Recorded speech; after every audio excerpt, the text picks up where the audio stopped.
My son's wife had already packed my bags before she knocked to tell me. "You have 30 days, Jett."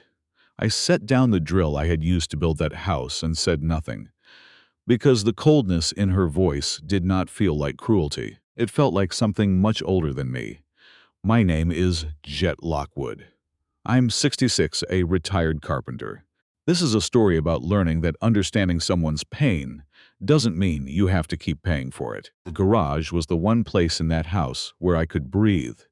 That morning, I was finishing a small bookshelf for my granddaughter. Simple piece, 2 shelves, rounded edges so nothing would catch a little hand. Pine shavings in my collar, early light coming through the side window at a low angle the way November light does, a pale stripe across the bench. Quiet, just the sound of the block plane and whatever was left of the morning. I had the shelf clamped, edge work nearly done, when Laura appeared in the doorway. She did not knock. I noticed that right away but did not say anything. She stood with her hands at her sides and told me, in the tone of someone reading a lease clause, that she and Noah had been thinking about reorganizing the space in the house. She said the room I was staying in would be needed for family purposes. She said I had 30 days. I set the plane down and looked at her. She was not angry, no heat in her face, nothing uncomfortable about how she was standing. I have had contractors come to tell me a project was over budget, and they looked more troubled than she did. She delivered the words like you set a box on a shelf. Gently, but without particular feeling about it, she added, almost as an afterthought, that it was not healthy for either side when an older parent stayed in a household too long. Then she glanced briefly at her phone and walked back inside. I stood there a moment. There was a flash of something in my chest, not quite anger, more like the jolt you get when a step is shorter than you expected and you catch yourself on the railing. I thought, so this is how it sounds when it happens. I went through the house to find Noah. He was at the kitchen counter with his coffee, scrolling on his phone. I asked him one question, whether he agreed with what Laura had just told me. He looked at the counter. He said we could talk about it later. Then he went back to his phone. So, that was that. I went back to the garage, and that was when I saw it. My bag, already packed, already sitting by the door. She had been in my room while I was out here working. She had folded my clothes, zipped the bag, carried it out to the garage. She had done all of that before she even came to tell me. I have thought about that more than almost anything else from that year. Not the 30 days, not the way she said it. Just the bag sitting there, packed by someone else's hands. That told me more than any words would have. I picked it up. I stood in the garage one last time and looked around. The shelf was still clamped to the bench, unfinished. I had been planning to deliver it that Saturday, drive it over to my daughter-in-law's sister's house, where my granddaughter was staying for the week. I had told her I was making her something.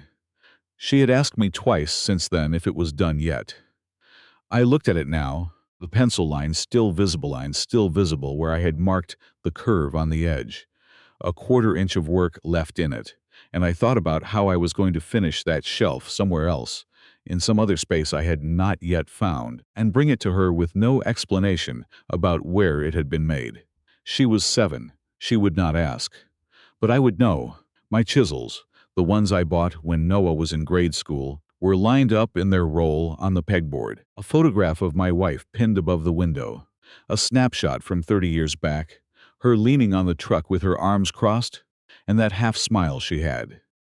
I looked at that for a second. Then I turned and walked out. What I carried out of that garage was not the 30-day notice. It was one specific image.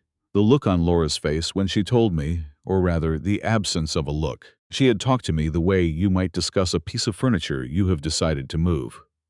Not with cruelty.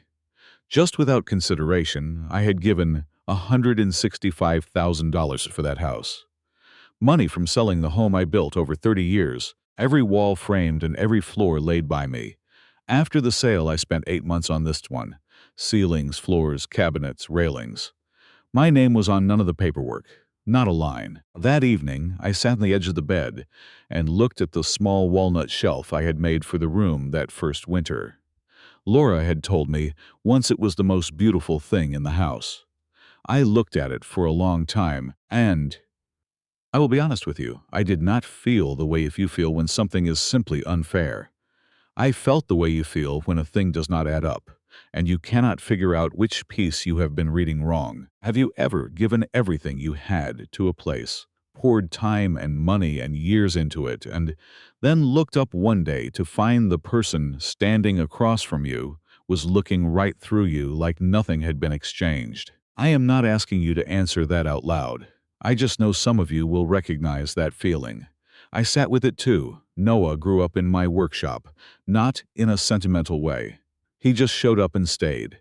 He was never a talker. He would pull up the shop stool and sit for an hour without saying a word, just watching. Eventually his hands would start moving alongside mine, not copying, just feeling for the logic of what was happening. By the time he was 12, he could run his thumb down a board and tell you which way to plane it. I did not teach him that. He learned it by paying attention. When his mother died 3 years ago, Noah called me every week, not always with much to say. Sometimes just to check that I had eaten or to tell me a small thing about his week. One time, he called to tell me the neighbor's dog had gotten out and he had spent an hour in the cold looking for it. That was the whole call. And I understood that the dog was not the point. The point was he was calling. That kind of call is harder to give than most people realize and worth more. About a year after the funeral, he asked me to come live with them. He said the house was too big for one person. That was true. I told him I would think about it, and I did for a few days. I kept turning over a question I did not have a clean answer to. Was I saying yes because it was right, or because the silence had gotten to be too much? I called him back and said yes. Selling the house was not as painful as I had expected. Every room in it had grown too loud with absence. I had built it over 30 years, and by then I knew every creak and draft, which floorboard in the hall would wake you at 2 in the morning. Knowing a place that well starts to work against you when the person you shared it with is gone.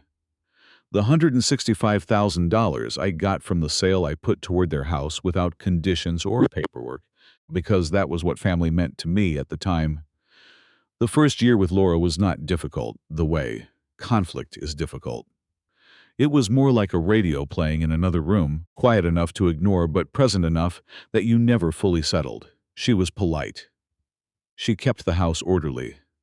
When Noah's friends came over, she would say something generous about the work I had done on the place, the cabinets or the floor in the hallway, and the compliment landed warmly because she meant it in the moments. There was one Sunday in that first winter, a few weeks after I had moved in, my name, when the three of us ate dinner together, and something about the timing was different. Laura had made a roast and she had set the table with candles because the power had been flickering from a storm. Noah told a story about something that had gone wrong at work, an embarrassing thing, and all three of us laughed. Not politely, actually laughed. I remember sitting back afterward and thinking, this is going to be all right. I genuinely believed that. I held on to that evening longer than I should have, the way you hold on to a warm day in October, knowing what is coming but not wanting to admit it yet. But after the guests left, or after evenings like that, one wound down and the candles were blown out, the warmth had a way of leaving the room.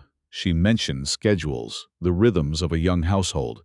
I told myself she was adjusting. One afternoon when Noah was out, she and I were in the kitchen at the same time. Not talking, just occupying the same space. She was reading something at the counter. She said, without looking up, that she had never been able to stand people who thought giving money gave them a right to anything. Said it like a weather observation. Then she glanced at me, just briefly, before looking back down. I did not know what to do with that glance.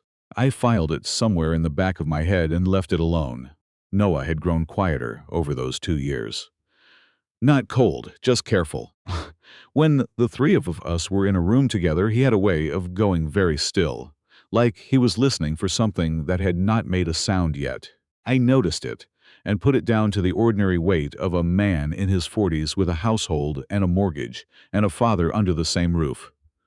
18 months before the morning in the garage. I got pneumonia, spent 2 weeks in the hospital, which I do not recommend. When I got out, Noah and Laura sat me down at the kitchen table and suggested I sign a power of attorney so they could handle things if something like that happened again. They walked me through it carefully. I was 64 and tired, hands still carrying a slight tremor from the medication, and I signed without reading it the way I should have. They were my son and my daughter-in-law. Trust was the instrument I had always used, with everyone, my whole life. I do not think that was naive. Naive suggests you did not know better. I knew better.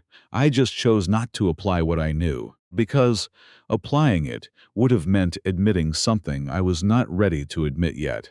Laura's plants were still flowering on the window bracket I had built for them. The 2 weeks after the ultimatum, I packed quietly, a drawer at a time, a shelf at a time. I did not tell anyone. There was no one to tell. Noah came to my room on a Thursday evening about 10 days in.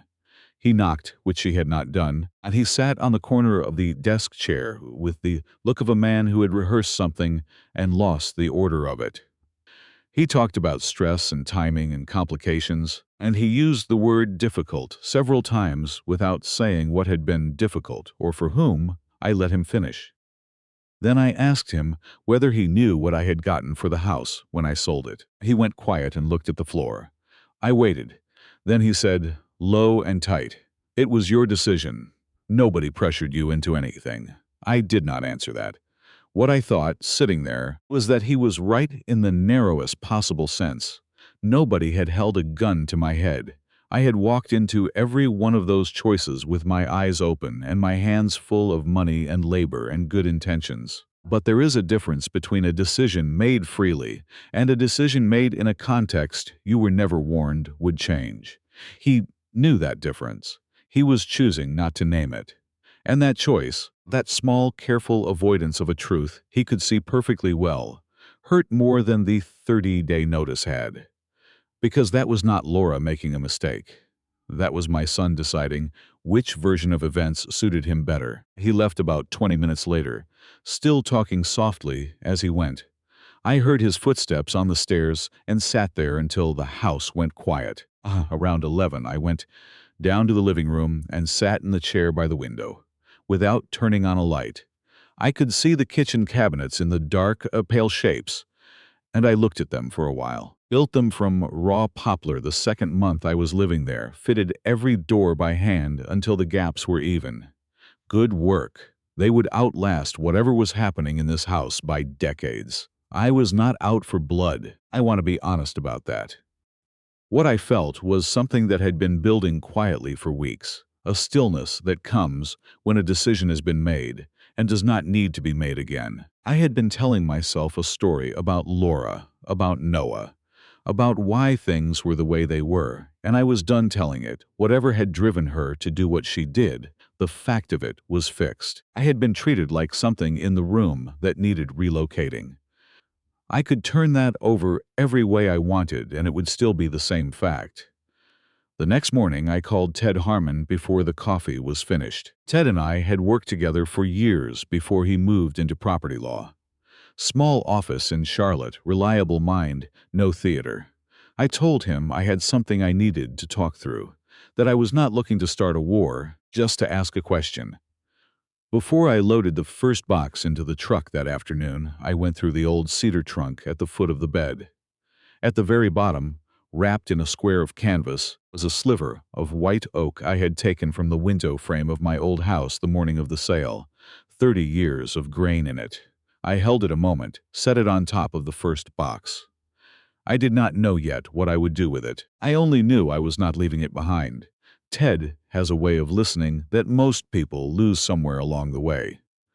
He sat with the whole story without rushing any of it. We met at a coffee shop off the main road in Charlotte, a small place with 4 tables and a window that looked out onto a parking structure. I told him everything, start to finish. When I finished, he was quiet a moment. Then he asked whether I remembered signing the power of attorney. I said I did. He opened the folder. Laura had used the POA to access my IRA over 8 months. 23 withdrawals. each one small enough not to trip an automatic alert, ranging from a few hundred to just under 3,000. The total was $24,000. I put my hand flat on the table. Not dramatically, just something my hand did on its own.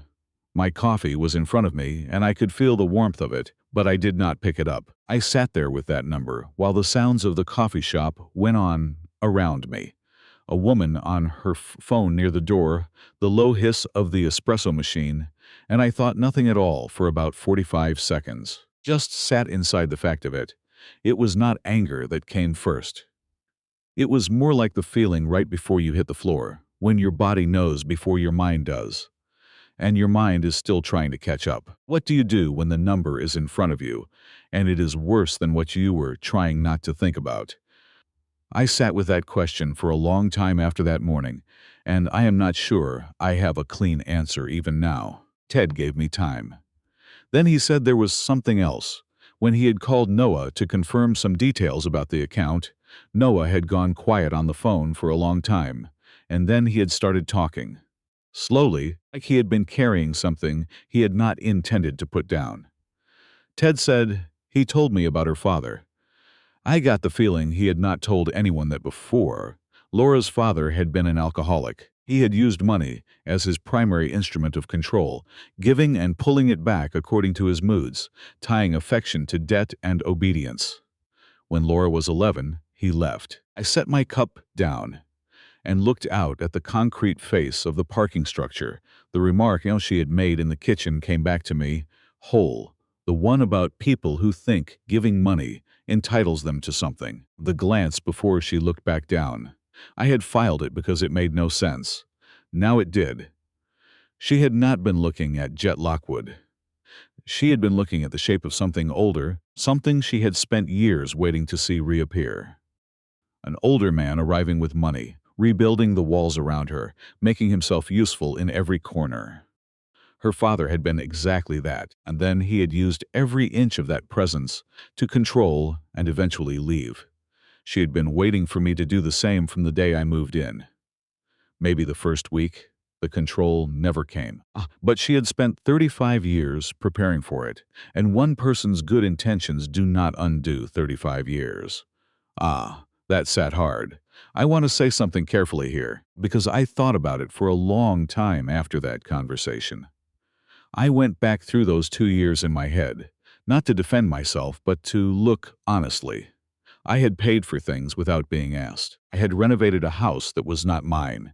I had been present every day, in every room, always useful, always available. I had not done any of that to control anyone. I had done it because that was how I had always shown people I cared about them. Work was love in my vocabulary. That was the only language I had ever spoken fluently. But I could see, sitting in that coffee shop, how it might have looked through a different window. An older man who arrives with money and makes himself indispensable. Who fixes what needs fixing without being asked. Who does not take up loud space, but is always, quietly, there. Her father had been that shape too, before everything changed. I did not carry her father's intentions. But I had walked into her house wearing something that fit his silhouette. I was not responsible for her wound. I was not responsible for what she did with it. Those two things were both true at the same time. That is the part that does not get easier to hold.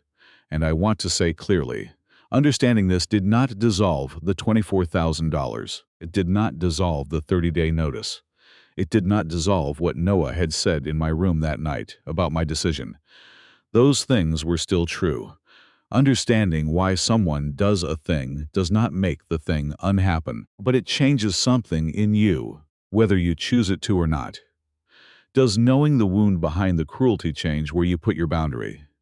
For me, it changed the temperature of the anger, made it quieter, but it did not move the line. Ted had the paperwork to take the matter to court and told me plainly the case was straightforward enough to win. I thought about it for 2 days. Not the legal question, which was settled, but the human one. Filing suit meant Noah's name on documents, a courtroom, damage that does not stop when the verdict comes in. Whatever Noah had failed to do in that kitchen He was still my son. I was not willing to burn down his life to settle my account. I called Ted and told him to hold the paperwork. Then I called Noah and asked for a meeting. The three of us, no lawyers, nothing formal. He was quiet on the phone for a moment before he said he would arrange it. They met me at the kitchen table on a Saturday morning. Noah was already there when I arrived. Laura came in about 12 minutes after the time we had set. She sat down with the posture of someone who had decided in advance how they were going to hold themselves during this conversation. I did not say good morning. I set the folder on the table and left it. Laura looked at it for several seconds before opening it. When she did, the color left her face not dramatically but steadily, like a light being turned down rather than off. Noah looked at the statements, then at Laura. He said, low, almost to himself, "How long have you known about this?" He was asking her, not me. The room stayed quiet. I let it stay that way. Then I said one thing to Laura. I told her I knew about her father, and that I was not him. She went still. Not the stillness of someone caught calculating what to say next. Something different. The stillness of a person who has just had a private thing named, something they have carried so quietly they almost forgot anyone else could see it. Something crossed her face, brief and complicated, and then it was gone. Noah spoke before she could. He said he would make it right, that things would change, that he was asking me, really asking me, please don't leave. His voice had something raw in it I had not heard in years. And here is what actually happened in that minute, and I want to say it honestly. A part of me wanted to say yes, more than I want to admit. I sat there and the only thing that came into my head was a day from maybe 15 years ago, Noah around 28, the two of us replacing the porch steps on the old house. He dropped a whole handful of nails into the grass and spent 20 minutes on his knees finding every single one of them. Not because I said anything, just because he hated leaving things unfinished. I thought about that. I sat with it. Then I looked at Laura. What I saw was not remorse. What I saw was someone who had just been exposed before she was ready to become different. She was not there yet. She might get there. But me staying would not help her arrive any faster. It would only give us both a reason to pretend she already had. Have you ever had to make a choice where staying and leaving were both the wrong answer? Where love said stay and honesty said go, and you had to choose between them knowing you could not have both. I cannot tell you I was certain. I can only tell you what I chose. I told them I would not be staying. I said it without anger, because I did not feel anger in that moment. I said I needed to be somewhere I actually belonged, and that this house, for all the work I had put into it, was no longer that place. I walked to my truck in the driveway, put it in reverse, and pulled out. At the first stoplight, 2 blocks away, I sat there with the engine idling and watched a man walk a dog on the other side of the street. He was in no hurry. The dog stopped to investigate something in the grass. Just an ordinary Saturday afternoon, the world going about its business. I remember thinking, I just did the hardest thing I have done in a long time, and the stoplight does not know or care. That was not a complaint. That was just something I noticed. The first room I rented was above a dry cleaning business on a side street in Charlotte. Small and practical, a window that looked out onto the flat roof of the building across the way. It served its purpose for 2 months while I looked for something better. What I found was a workshop unit in a light industrial row, about 12 minutes from the city. Long, narrow space, rusted metal door that stuck in the cold, high north windows that let in a gray and honest light. The previous tenant had left behind a broken metal shelving unit and some motor oil stains on the concrete floor that I was never fully going to get out. I stood in the middle of the space the first afternoon, smelling the cold air and the old grease and the faint sweetness of wood dust from whoever had been in there before me, and I thought, this will do. This is something I can work with. I signed the lease Tuesday and had my tools inside by Thursday afternoon. The first evening I just stood at the bench I had set up and laid my hands flat on the surface, just to feel what it was to have a workbench again, what it was to be in a room that was mine to shape. I did not go back to woodworking because I needed money. Ted had negotiated a repayment agreement with Noah and Laura's attorney over 3 weeks. Salute, my name on it. Structured installments, pulling back the $24,000 from their investment accounts. And my pension covered what I needed. I went back to it because it was the thing I had set down when I moved into someone else's house and quietly stopped being myself. I had not noticed when I set it down. That was the part that bothered me most. The consequences for Noah and Laura came in without any effort from me, which is usually how the real ones arrive. Liquidating part of their portfolio to meet the first installment restructured the rest of their finances in ways they had not planned for. But more than the money, what the meeting had left behind in their house was the full truth sitting between them in every room with nowhere to go. About 3 weeks after I moved out, Noah called, and he was not gentle on that call. He said I could have just talked to them, that I had gone to a lawyer without giving them a chance to fix it. His voice was tight, and underneath it I could hear how tired he was. I let him say all of it. When he was finished, I told him I was glad he called, and that I hoped he kept calling. He did not answer that and hung up. But he kept calling. He started seeing a therapist about 6 weeks after I left. Laura started a few weeks after that, separately, with someone different. He mentioned it one afternoon on the phone. No setup, like a factual update. I told him I was glad and left it there.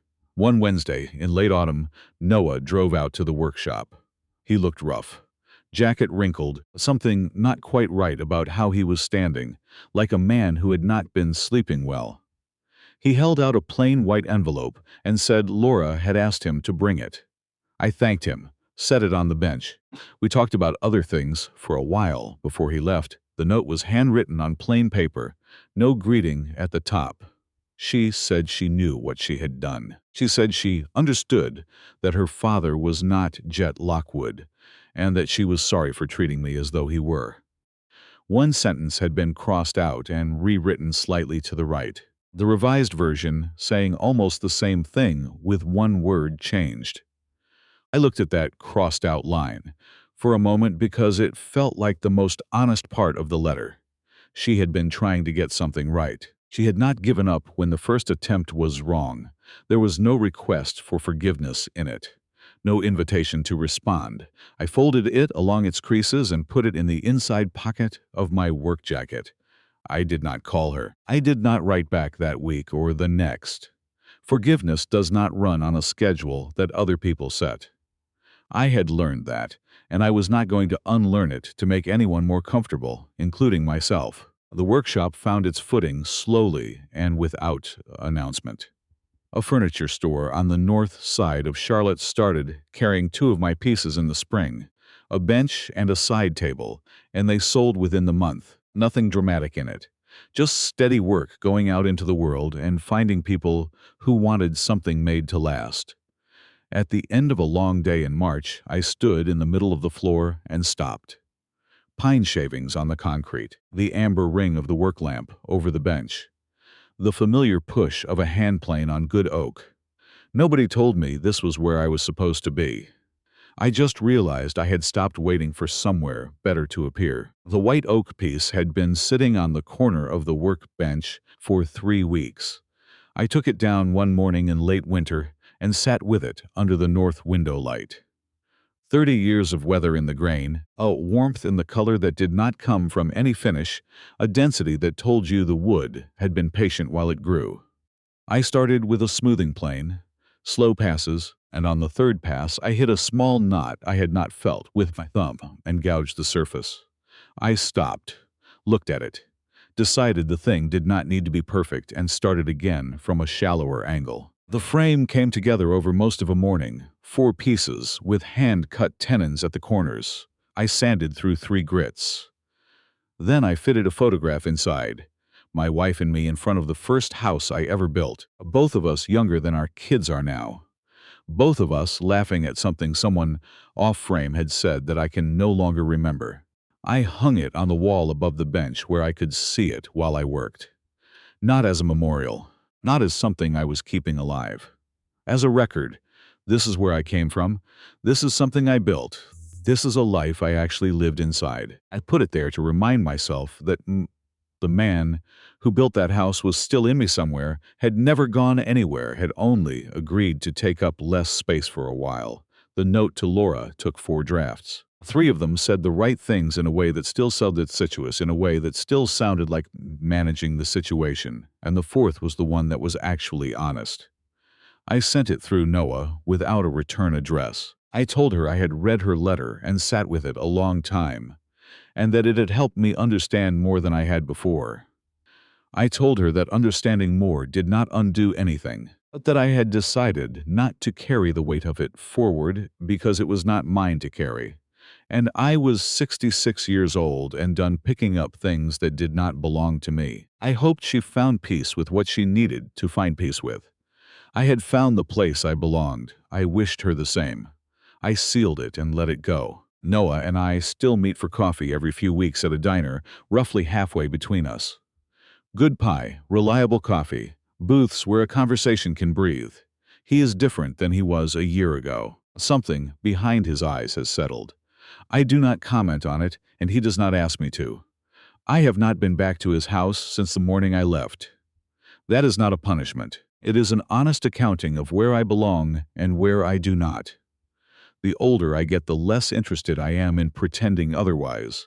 Some of you watching this have been in a version of that room. Not this family, not this money, not this particular set of circumstances, but the question underneath is the same. How much of yourself did you build into someone else's life before you realized they could not hold it? And how long before you started building for yourself again? I do not think there is a right answer to the second question. I think there is only the day you start. Some things can be built with wood and nails, and if they fall apart, you pick up the tools and build another. Other things get built from trust and time and years of believing in people. And when those come apart, the rebuilding is slower and does not come with instructions. The hardest thing I have learned is not how to forgive. It is how to start again without waiting for permission from anyone. I locked the workshop door at the end of a long day in early spring, slid the key into my chest pocket, and walked home through the last of the afternoon light, sawdust on my collar, hands smelling like pine and linseed oil. The street was quiet. Some of us spend so many years building for the people we love that we forget we were always capable of building something for ourselves.